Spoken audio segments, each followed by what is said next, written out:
মরণ যখন তখন যেথা সেথা দিতে পারে সদাই হানা। যখন তখন যেথা সেথা দিতে পারে কি পারে না? আমাদের বাংলার একজন অহংকার ছিল, একজন বাউল ছিল, ইন্তেকাল করেছেন গানের মঞ্চে। কোন মঞ্চে? আপনারা বলেন কে? সে একজন হিন্দু ধর্মাবলম্বী শিল্পী ছিল। বুঝেনি কথা? ঠিক না ভাই? ঠিক। মরণ কারো ও বেটা, মরণ কারো ও বাজান, মরণ কারো কথা শোনে না বাজান, মরণ কারো কথা শোনে না।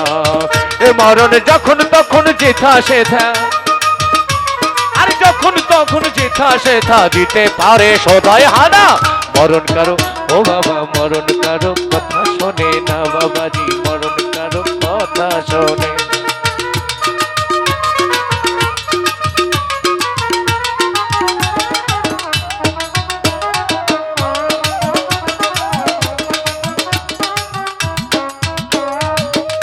অলিউল্লাহ বাজান, মরবে বলে মনে রেখো ও কোম্পানির বাজান, তুমি আরো বেশি দিন বাজবে দেখো। মরবে বলে মনে রেখো, আমি কিন্তু হাদিস বলছি, গান বলছি না, আমি হাদিস বলছি রে বাবা।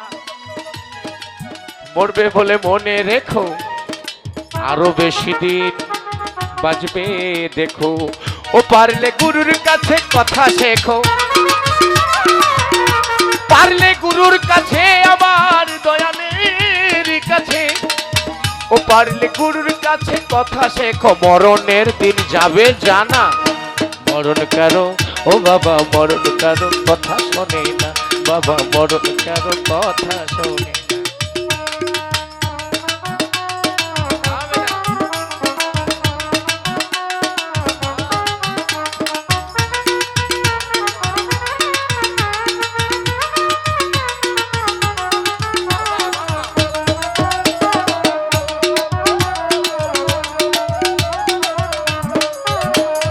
এই বেঁচে আছি এই আশ্চর্য, নেই তো কারো ব্রহ্মচর্য।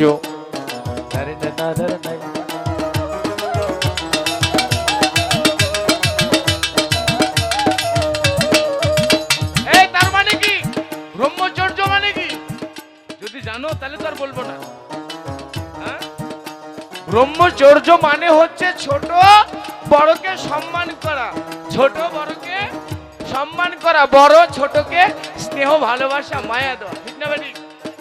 আচ্ছা বলেন তো আপনারা 24 সালে কি আর আছে সেটা? এখন তো আমরা মঞ্চে গিয়ে এক শিল্পী আরেক শিল্পীকে ঠকাবো কি করে এই চিন্তা নিয়ে ব্যস্ত আছি। ঠিক না ভাই? ঠিক। আর সামনে যে শ্রোতাগুলো বসে আছে এরা কি আঙ্গুল চুষবে? এরা যে সারা রাতটা জেগে এখানে বসে আছে, এক শিল্পী ভাই আর এক শিল্পী ভাইয়ের যদি সারা রাত খালি ভুলি ধরি, তো এই শ্রোতাগুলা কি শুনবে? ঠিক না ভাই? ঠিক। বেঁচে আছি এই আশ্চর্য, এখনই তোমার দম বন্ধ হয়ে যেতে পারে। ঠিক না ভাই? ঠিক। নেই তো কারো ব্রহ্মচর্য, ও বাবা থাকতো যদি একটু ধৈর্য, থাকতো যদি একটু ধৈর্য, ঐশ্বর্য তারে ছুতো না। মরণ কারো কথা শোনে না, মরণ কারো কথা শোনে না।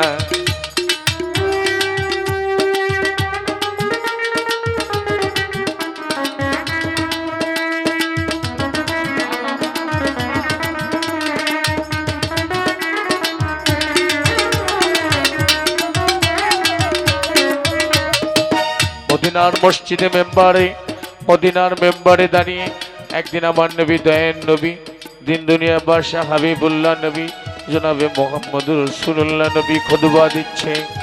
এমন সময় জিবরাইল আমিন এসে হাজির। জিবরাইল আমিন বলছে, নবী গো, আপনার প্রতি আল্লাহর 3টে কথা। কয়টা কথা? আপনার প্রতি আল্লাহর 3টে কথা। অলিউল্লাহ খুব খেয়াল করে শোনো বাবা। জিবরাইল আমিন বলছে আল্লাহর নবীকে, আল্লাহর নবী আপনার প্রতি আল্লাহর পাঠানো 3টা কথা আপনি আমিন লাগাবেন। কি লাগাবেন? আমার নবী যেটা আমিন লাগাবে সেটা পাস। ঠিক না ভাই? ঠিক। আমার নবী যেটাতে আমিন লাগাবে তুমি তো সেই নবীর দোহাই দিচ্ছ। ঠিক না ভাই? ঠিক। অলিউল্লাহ তো এই নবীর কথাই বলছে। ঠিক না? সেই নবীর উম্মত, আমি সেই নবীর উম্মত থেকেই কথা বলছি, ঠিক না? জিবরাইল আমিন বলল, নবী গো, আপনার এক শ্রেণীর উম্মত দুজকে যাবে, জাহান্নামে যাবে, বরবাদ হয়ে যাবে, আমিন লাগান। আল্লাহর নবীর চেহারা মোবারক লাল হয়ে গেছে। এই জিবরাইল, আমি নবী মোহাম্মদ উম্মতের পাগল, আর আমার উম্মত যাবে জাহান্নামে, আর আমি আমিন লাগাবো, এই বার্তা নিয়ে তুমি এসেছো? আল্লাহর নবী বললেন, আর জিবরাইল আমিন বললেন, নবী গো, যারা নাকি দুনিয়ায় আপনাকে মানবে না তারা জাহান্নামে যাবে। আল্লাহর নবী চিন্তা করে দেখলো, ঠিক তো, যারা আমাকে মানে না তারা তো আমার উম্মতই না, ঠিক না ভাই? ঠিক, যারা আমাকে মানে না তারা আমার উম্মতই না। এখন বলেন, এই সাধারণ এই কয়েকজন শ্রোতার ভিতরে মদনে যে এত কম শ্রোতা হয় আমি জানি না, নেত্রকোনায় এত কম শ্রোতা হয় আমি জানতাম, এটা ভুল হয়ে গেল আমার। আমি তো হাজার হাজার শ্রোতা নিয়ে নেত্রকোনায় গান করছি, রীতা দেখছে তো? হ্যাঁ, বিষয়টা হচ্ছে এমন, বিষয়টা হচ্ছে এমন, আমি কোন কথায় ছিলাম? আই ভবা পাগলার সত্য বচন, নিশ্চয় একদিন বেটারে হবে মরো।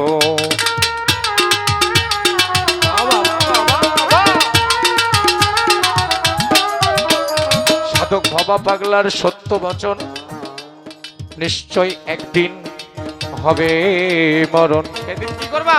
তোমার গুরুজিকে রেখো স্মরণ, তোমার দয়াল চাঁদ, ও দয়াল জাহিদ চাঁদ আমার বাজার, ও সেদিন গুরুজিকে রেখো স্মরণ, জমজাত না আর রবে না।